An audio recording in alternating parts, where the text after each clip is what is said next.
This is a video where the former governor of Kaduna State, now Rufai, said that they had a meeting to make sure that Tinubu goes back home to Lagos. Tinubu goes back to Lagos. That Aso Rock is not for Tinubu in 2027.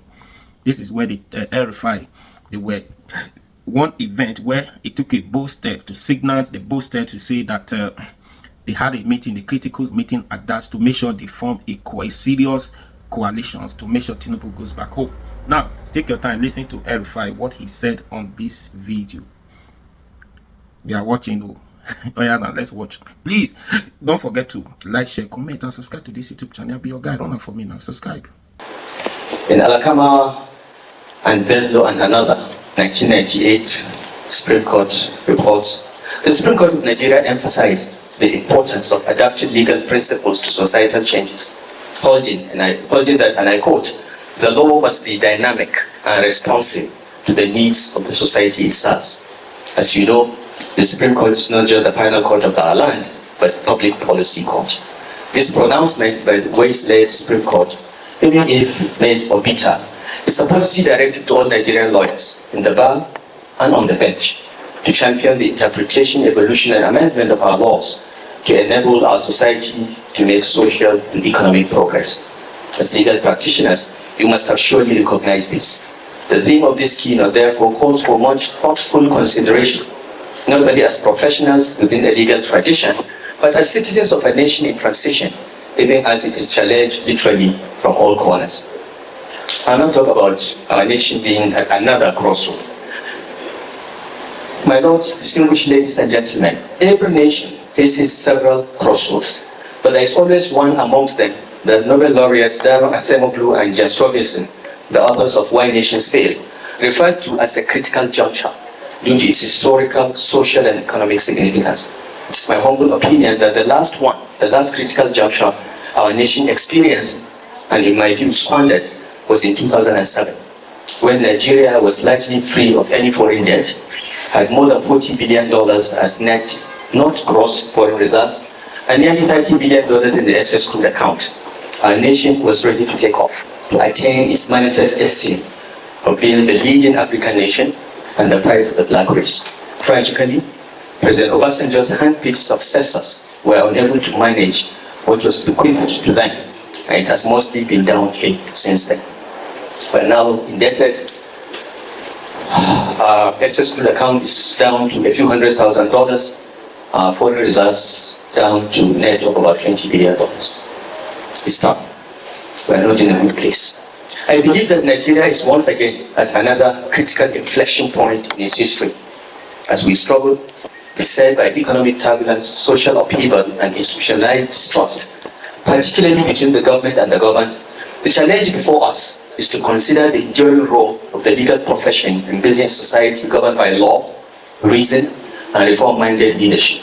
Amidst economic recalibration on a path marked by subsidy removals, exchange rate unification, and fiscal adjustments, Nigerians are being asked once again to endure hardship in the promise of long-term gain.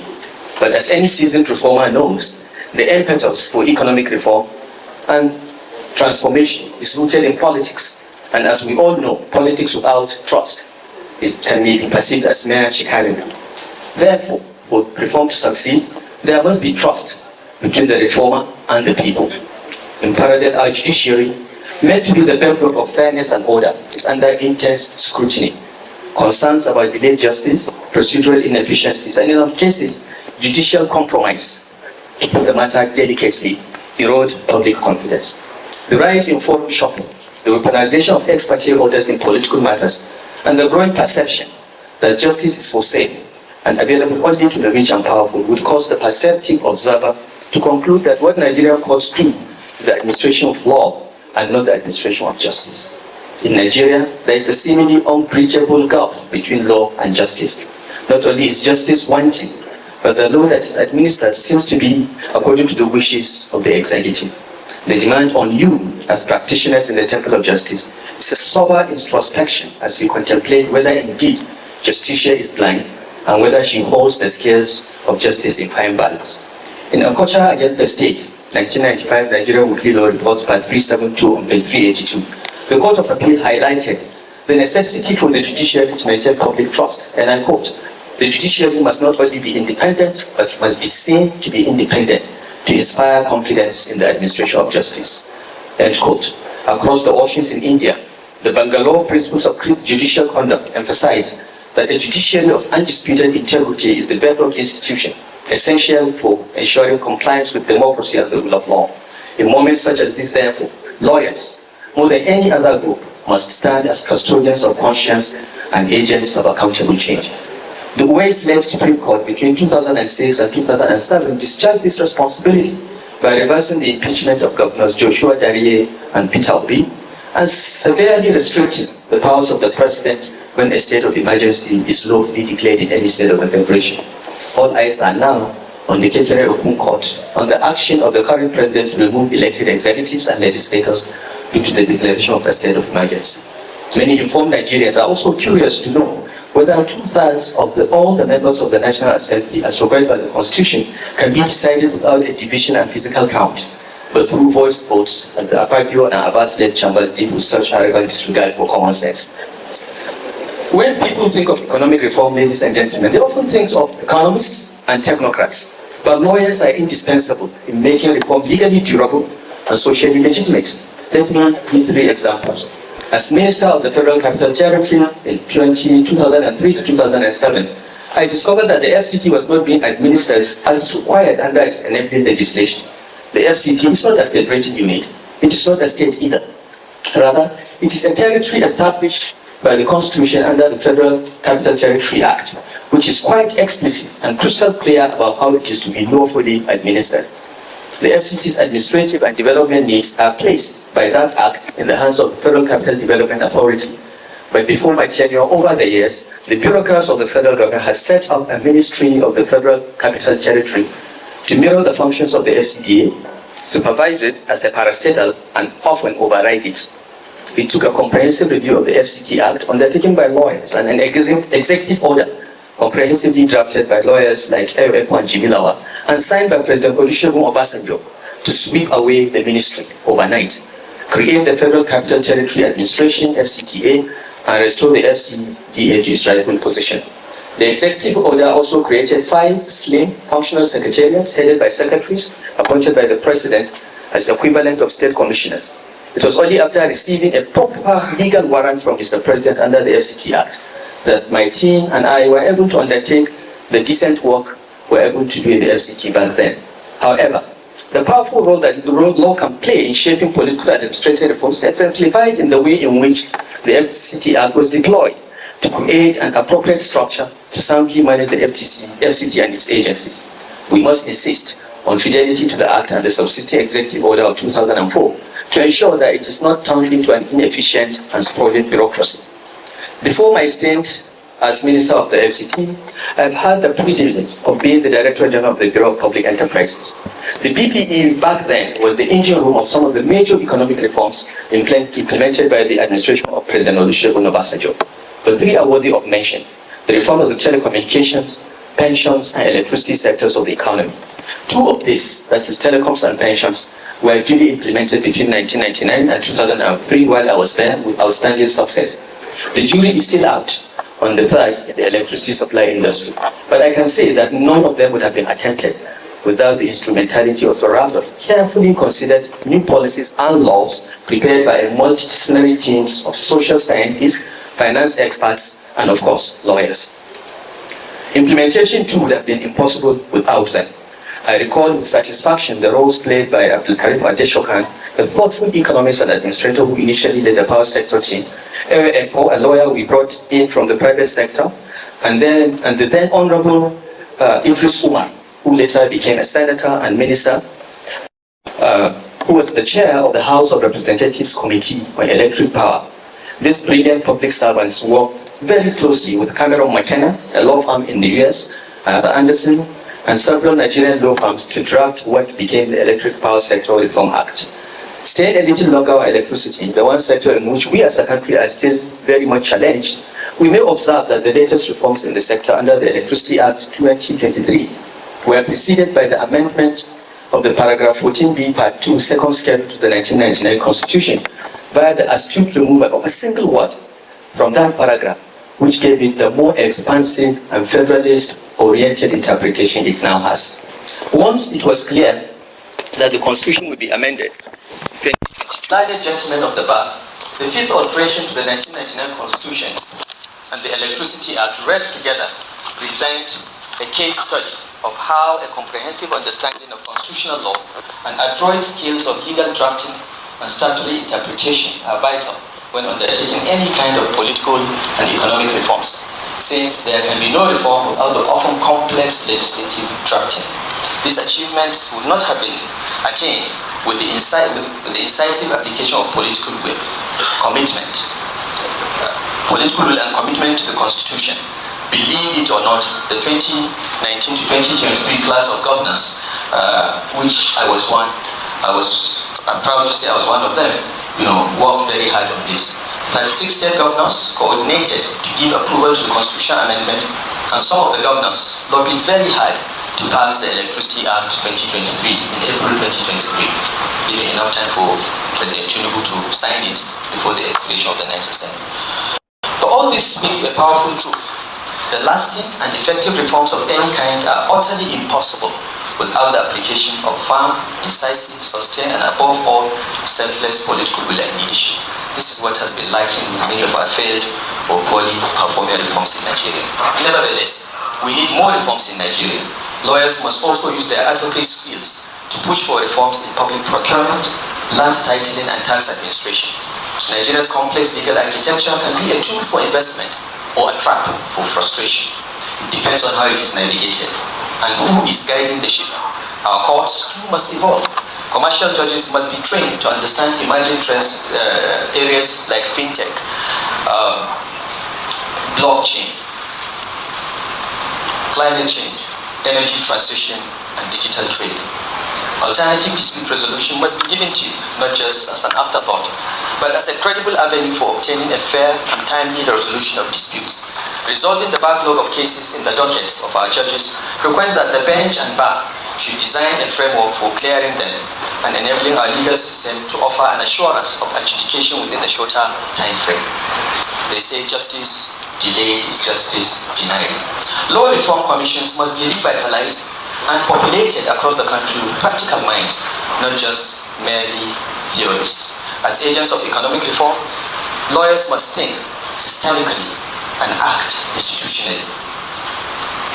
The judiciary has historically served as the stabilizing or moderating institution against extremist tendencies, even in military administrations. We recall the Supreme Court's decision in Lakambi against the Attorney General of the Federation, in which the doctrine of covering the field was established, whereby when both federal and state laws exist on the same subject, the federal law prevails, rendering the state law void to the extent of its inconsistency. The Supreme Court, in this case, also determined that Decree number 45 of 1966 or 68, which contained an ouster clause, was unconstitutional, as it amounted to a usurpation of judicial power, thus violating the principle of separation of powers and the rule of law. The court was emphatic that even under a military regime, laws could not be enacted to override the Constitution without necessity. This decision reaffirmed the supremacy of the Constitution and the judiciary's role in upholding the rule of law, even during periods of military rule. It established that even military governments are bound by constitutional principles and cannot arbitrarily enact laws that infringe upon individual rights without just cause. Looking back to our constitutional history, it is remarkable but true to say that the golden years of the Supreme Court of Nigeria, what became known as its years of judicial activism, occurred during the military rule and were driven by names like Chief Justice Kuba Ademola, who presided over the Lakambi case, Justice Chukwuemeka Idigbe, who, while not overtly controversial, expressed judicial opinions that reflected deep concern for constitutional order and legal certainty, even in the uncertain environment of military dictatorship. We also had Mr. Justice Kayode Esho, regarded as the greatest of the judicial activists, who was revered for his insistence on judicial independence and fundamental rights, who was reputed to have made the famous statement about judicial courage to wit that, and I quote, "The court must not be seen to be an errand boy of the executive." May the soul of Justice Kayode Esho rest in peace. Last but most certainly not the least is Justice Chukwudifu Akune Oputa, the philosophical moral voice of the Supreme Court, whose jurisprudence reflected a deep understanding of human rights, implications of laws, and the sanctity of the judicial branch. Listen to him, and I quote, "If the legislature is corrupt, you go to the judiciary for redress. If the executive is corrupt, you go to the judiciary for remedy. If the judiciary itself is corrupt, where do we go from there?" May Almighty God bless Justice Oputa, and may his soul rest in peace. I was very proud to name a major street in Abuja after Justice Oputa. He's one whose judgments I enjoyed reading as a law student. Today, after 26 unbroken years of civilian governance, very sad to say, it is quite hard to mention names of jurists who we can all agree remind us of those golden days that God recently passed. Faith in the impartiality of our courts is being steadily undermined, not by the Constitution or by law, but by the conduct of those conferred with the high privilege of sitting on the bench. If we must be honest, we must admit that the perception of a high level of judicial corruption is now mainstream. This is not held by the opacity of judicial appointments, inconsistent rulings on electoral matters, the inexplicable delays in critical judgments, and the slap on the wrists meted to notoriously bad or lazy judges by the National Judicial Council, which I would respectfully say has not succeeded in its mission and is now itself desperately in need of reform and restructuring.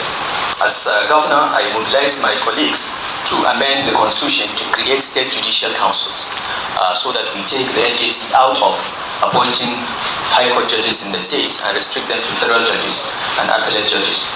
But we are not able to push the amendment through, but we'll continue to work until we achieve it, because I do not see any logic in having a unitary judiciary in the federal system.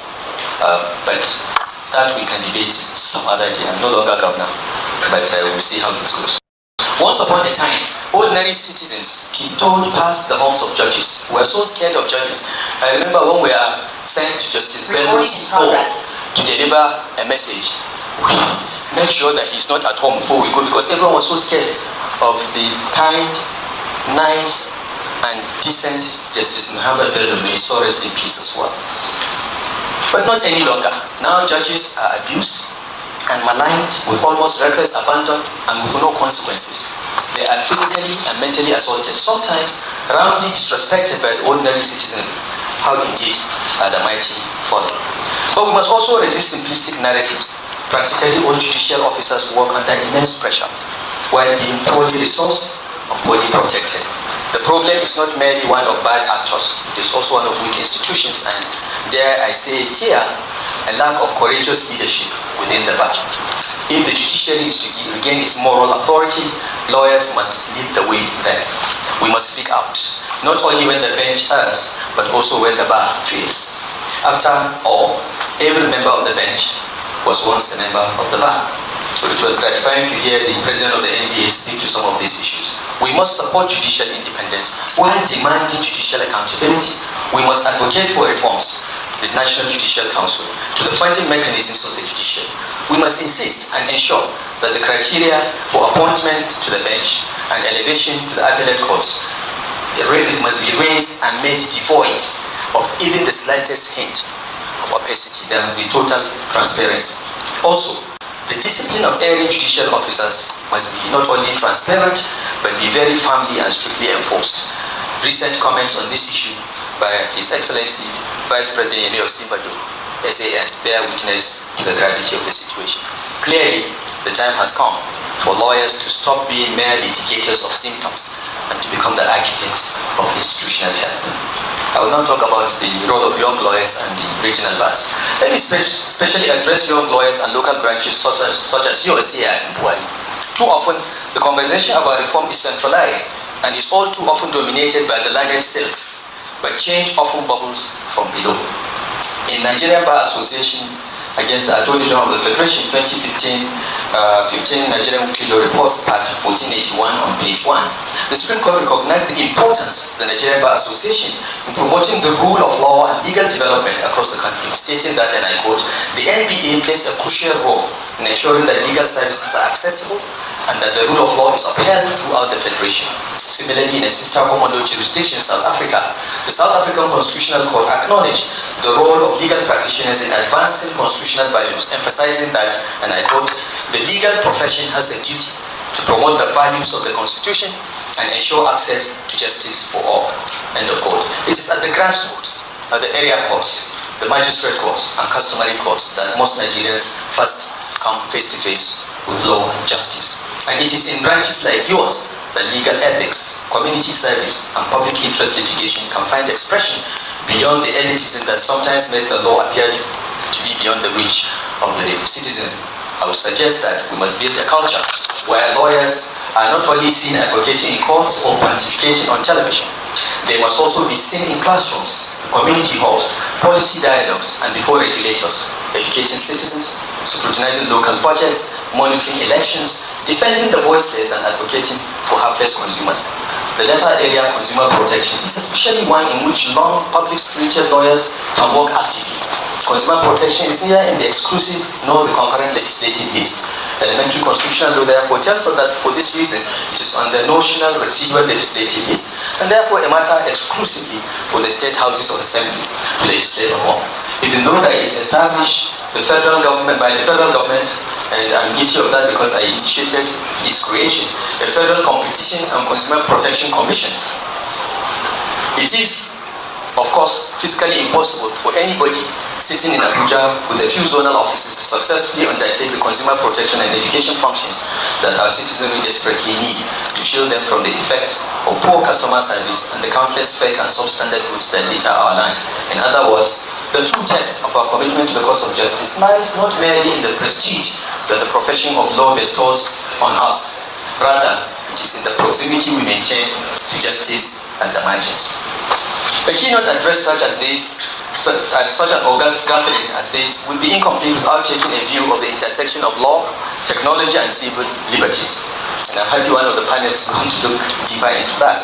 We live in an age where a tweet can spark a protest, where misinformation moves infinitely faster than the due process of law, and where surveillance has become more comprehensive, more pervasive, and more intrusive. In such a landscape, the legal profession must reimagine itself and its obligations to itself and to society. Well, what does the right to free speech mean in the age of artificial intelligence? How do we balance the legitimate demands of national security with the protection of privacy, especially digital privacy, and the right to freedom of expression? What rights do citizens have against arbitrary bans, internet shutdowns, or unlawful arrest on the basis of one's right, where stopping where the rights of others begin? These are not abstract questions. They go to the heart of a democratic society. And lawyers, especially human rights advocates and constitutional scholars, must lead the public conversation informed by principle, not partisan interest. Perhaps this was why the Court of Appeal, the Director of State Security Service, that is Olisa Agbakoba, 1999-3 Nigerian Weekly Law Report, Part 595-314, sought to address the very delicate balance between national security and individual rights, asserting that while national security is paramount, it must not be used as a clock to infringe upon fundamental human rights. End of quote. We can and we must nurture a culture of informed discourse and cautious disagreement, rejecting falsehood and incitement while respecting free speech. Let me conclude by addressing the NBA and the challenge of moral leadership. Permit me also to say something that may be uncomfortable but necessary. The NBA must look in the mirror. Please don't join the Zoom call. Don't open two machines. You'll have this echo. So permit me to say something that may be uncomfortable but necessary. The NBA must look in the mirror. We cannot demand integrity in public life while tolerating mediocrity or malpractice within the ranks of lawyers. We cannot lament the erosion of justice if we allow our own internal regulatory and disciplinary bodies to be toothless. We cannot continue to demand a clean electoral process while profiting regularly from the shenanigans that have infected election petitions. In Chief Ganifa with me, against the Nigerian Bar Association number 2, 1989, Nigerian Weekly Report, part 105 on page 558, the Supreme Court highlighted the responsibility of the NBA in maintaining professional ethics. And I quote, the NBA must ensure that its members adhere to the highest standards of professional conduct to maintain public confidence in the legal profession. It is time to renew the moral foundations of the Nigerian Bar Association, not through slogans, but through structure, deliberate and well-considered action. Let us revisit our ethical codes, our continuing legal education programs, the pro bono culture, and internal democracy. Let us invest not just in the glamour of conferences, but in the grit of reform. Let us not be a profession that is feared, but not respected, visible, but not trusted, numerous, but not impactful. May it not be too late. Ladies and gentlemen, the bar is not merely a career or a source of daily bread obtained by any means possible or necessary. No, it is a vocation. It is a calling that is first and above all about prerogative is utmost good faith, integrity, and conscience. Whether you draft laws, argue cases, or advise clients, you as lawyers carry the weight of justice on your shoulders. You are not just a service provider. You are standard bearers. You are not just interpreters of the law. You are the defenders of the social contract. I call on you not to be passive observers of Nigeria's dysfunction. There is too much silence in the land amidst serious constitutional violations and appropriation and destruction of institutions. Let us be bold participants in the battle of our nation. Let the NBA and all lawyers work to shape policies, not just plead cases. Let the NBA and lawyers challenge bad laws, not just comply with them. Let us all uphold the Constitution, even when it is inconvenient to do so. And in all things, let us remember, the power of the law lies not just in its text, but in the integrity of those who will plead and interpret it. As we celebrate Law Week, may it not be just a ritual of robes, suits, and rhetoric. Let it be a time of reflection, rededication, and reform. I believe in the power of the Nigerian lawyer.